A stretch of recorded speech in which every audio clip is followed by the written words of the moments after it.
उस दिन बाबा जी होरां ने एक नुस्खा दस्सिया सी कि ਜਿਹੜੇ ਬੰਦੇ ਦੇ ਪੱਠੇ ਕੰਮ ਨਾ ਕਰਦੇ ਹੋਣ, ਜਿਸਮ ਦੇ ਕੋਈ ਵੀ ਪੱਠੇ, ਚਾਹੇ ਕੰਧਿਆਂ ਦੇ, ਲੱਤਾਂ ਦੇ ਜਾਂ ਕੋਈ ਵੀ ਪੱਠੇ ਕਮਜ਼ੋਰ ਹੋਣ ਜਾਂ ਹਰਕਤ ਨਾ ਕਰਦੇ ਹੋਣ, ਕੰਮ ਨਾ ਕਰਦੇ ਹੋਣ, ਉਹ ਬੰਦਾ ਇਹ ਵਾਲਾ ਨੁਸਖਾ ਇਸਤੇਮਾਲ ਕਰੇ ਤੇ ਅੱਲਾਹ ਪਾਕ ਦੀ ਜ਼ਾਤ ਉਹਨੂੰ ਸ਼ਿਫਾ ਦੇ ਦੇਵੇਗਾ।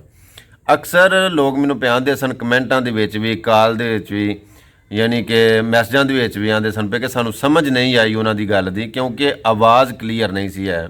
ਤੇ ਤੁਸੀਂ ਜ਼ਰਾ ਆਸਾਨ ਅਲਫਾਜ਼ ਵਿੱਚ ਸਾਨੂੰ ਸਮਝਾ ਦਿਓ ਕਿ ਇਹ ਨੁਸਖਾ ਕਿੰਜ ਇਸਤੇਮਾਲ ਕਰਨਾ। ਤੇ ਮੈਂ ਹੁਣ ਟਾਈਮ ਕੱਢਿਆ ਤੇ ਮੈਂ ਤੁਹਾਨੂੰ ਜ਼ਰਾ ਸਮਝਾਉਣਾ। ਜਿਹੜੇ ਬੰਦੇ ਨੂੰ ਇਹ ਨੁਕਸ ਹੈ, ਮਰਜ਼ ਹੈ, ਪੱਠੇ ਕੰਮ ਨਹੀਂ ਕਰਦੇ, ਉਹ ਇਸ ਤਰ੍ਹਾਂ ਕਰੇ ਕਿ ਇੱਕ ਨਾ ਲੱਪਕ ਸਾਰੀ ਕਣਕ ਲੈਣੀ ਹੈ। ਉਹ ਕਣਕ ਕਿਸੇ ਪਤੀਲੀ ਦੇ ਵਿੱਚ, ਕਿਸੇ ਦੇਸਕੀ ਦੇ ਵਿੱਚ ਪਾ ਲੈਣੀ ਹੈ ਤੇ ਵਿੱਚ ਨਾ ਪੂਰਾ ਜਿਹਾ ਪਾਣੀ ਪਾਣਾ ਤਾਂ ਕਿ ਉਹ ਕਣਕ ਜਿੰਨੀ ਕੁ ਹੈ ਨਾ ਉਹ ਦੇਸਕੀ ਪਤੀਲੀ ਦੇ ਵਿੱਚ ਉਹ ਕਣਕ ਡੁੱਬ ਜੇ। ਬਹੁਤਾ ਪਾਣੀ ਨਹੀਂ ਪਾਣਾ। ਉਸ ਪਤੀਲੀ ਦੇ ਉੱਤੇ ਢੱਕਣ ਦੇ ਕੇ ਨਾ ਤੇ ਦਿਵਾਲੇ ਆਟਾ ਲਾ ਕੇ ਜਾਂ ਕੋਈ ਵੀ ਚੀਜ਼ ਐਸੀ ਲਾਣੀ ਕਿ ਉਹਦੀ ਭਾਪ ਬਾਹਰ ਨਾ ਨਿਕਲੇ।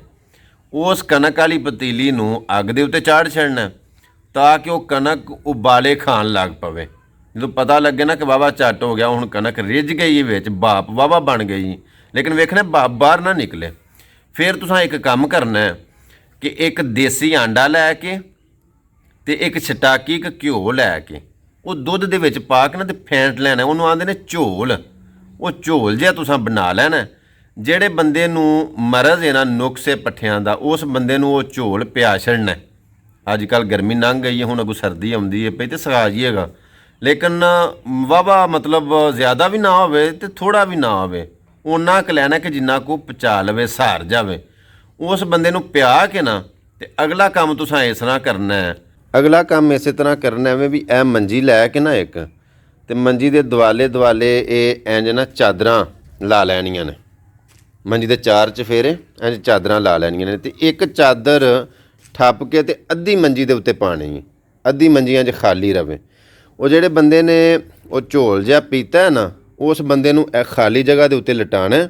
ਉਹਦੇ ਉੱਤੇ ਨਾ ਕੋਈ ਮੋਟਾ ਕੱਪੜਾ ਦੇ ਦੇਣਾ, ਰਜ਼ਾਈ ਦੇ ਦਿਓ ਜਾਂ ਕੰਬਲ ਦੇ ਦਿਓ ਜਾਂ ਕੋਈ ਚਾਦਰ ਦੇ ਦਿਓ।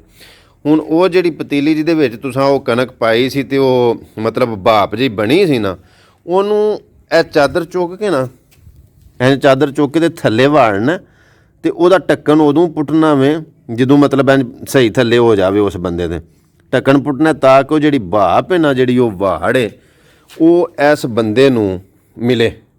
ਇਸ ਜਦੋਂ ਬੰਦੇ ਨੂੰ ਮਿਲੇ ਦੀ ਤੇ ਉੱਤੇ ਉਹਨੇ ਚਾਦਰ ਲਈ ਹੋਵੇ ਦੀ, ਉੱਤੇ ਮਤਲਬ ਕੰਬਲ ਜਾਂ ਕੋਈ ਰਜ਼ਾਈ ਲਈ ਹੋਵੇਗੀ ਤੇ ਉਹ ਭਾਪ ਇਹਨੂੰ ਜਦੋਂ ਮਿਲੇਗੀ ਤੇ ਇਹਨੂੰ ਬੜਾ ਸਾਰਾ ਪਸੀਨਾ ਆਵੇਗਾ। ਜਦੋਂ ਪਸੀਨਾ ਆਵੇਗਾ ਤੇ ਇਹਨੂੰ ਤਲਖੀ ਮਹਿਸੂਸ ਹੋਏਗੀ, ਕਿਉਂਕਿ ਉਹ ਘਿਓ ਜਿਹਾ ਵੀ ਪੀਤਾ ਹੈ, ਆਂਡਾ ਵੀ ਗਰਮ, ਦੁੱਧ ਵੀ ਗਰਮ। ਉਹ ਜਦੋਂ ਪੀਤਾ ਨਾ, ਇਹਨੂੰ ਤਲਖੀ ਹੋਏ ਦੀ ਪਸੀਨਾ ਆਵੇਗਾ ਨਾ ਤੇ ਉੱਠਣ ਦੀ ਕੋਸ਼ਿਸ਼ ਕਰੇਗਾ, ਲੇਕਿਨ ਇਹਨੂੰ ਇੱਥੋਂ ਉੱਠਣ ਨਹੀਂ ਦੇਣਾ। ਪਸੀਨਾ ਬੜਾ ਸਾਰਾ ਆਵੇਗਾ। ਉਹ ਪਸੀਨਾ ਕੋਈ 10-15 ਮਿੰਟ ਲੱਗਣ ਦੇ ਤੇ ਉਹ ਪਸੀਨਾ ਖੁਸ਼ਕ ਹੋ ਜਾਵੇਗਾ। ਅੱਧਾ ਘੰਟਾ ਲੱਗ ਜਾਏਗਾ, ਉਹ ਖੁਸ਼ਕ ਹੋ ਜਾਏਗਾ, ਵਿੱਚ ਹੀ ਖੁਸ਼ਕ ਕਰਨਾ। ਉਸ ਤੋਂ ਬਾਅਦ ਕੋਈ ਝਟ ਕੇ ਬਾਅਦ ਨਾ ਕੋਈ ਮਤਲਬ ਕੋਈ 15-20 ਮਿੰਟਾਂ ਬਾਅਦ, ਘੰਟੇ ਬਾਅਦ, ਜਦੋਂ ਵੀ ਮਤਲਬ ਉਹ ਫਿਰ ਨਹਾ ਸਕਦਾ। ਇਹ ਮਰੀਜ਼ ਨੁਸਖਾ ਹਫਤੇ ਦੇ ਵਿੱਚ 2 ਦਿਨ ਕਰੇ। ਯਾਨੀ ਮਿਸਾਲ ਦੇ ਤੌਰ 'ਤੇ ਅਗਰ ਸੋਮਵਾਰ ਵਾਲੇ ਦਿਨ ਕੀਤਾ ਨਾ ਤੇ 2-3 ਦਿਨਾਂ ਦਾ ਵਕਫਾ ਪਾ ਕੇ ਨਾ ਕੋਈ ਜੁਮੇਰਾਤ ਜੁਮੇ ਨੂੰ ਫਿਰ ਕਰ ਲਵੇ। 2 ਵਾਰੀ ਇਹ ਨੁਸਖਾ ਇਸਤੇਮਾਲ ਕਰੇਗਾ ਨਾ ਤੇ ਉਹਨੂੰ ਆਰਾਮ ਆ ਜਾਏਗਾ। ਇਨਸ਼ਾਅੱਲਾ ਦੇ ਪੱਠੇ ਠੀਕ ਹੋ ਜਾਣਗੇ। ਬਾਕੀ ਸ਼ਿਫਾ ਦੇਣ ਵਾਲੀ ਤੇ ਅੱਲਾਹ ਪਾਕ ਦੀ ਜ਼ਾਤ ਹੈ।